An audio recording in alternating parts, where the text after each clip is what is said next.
The CatLink, Ha-Dong Metro line has received warm response from the public, with many passengers switching from personal vehicles to public transport, contributing to changing people's travel habits, and gradually building a culture of using civilized, safe and friendly public transport.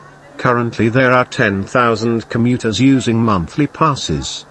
On average, the route transports over 32,000 passengers per weekday, and around 28,000 riders during a weekend.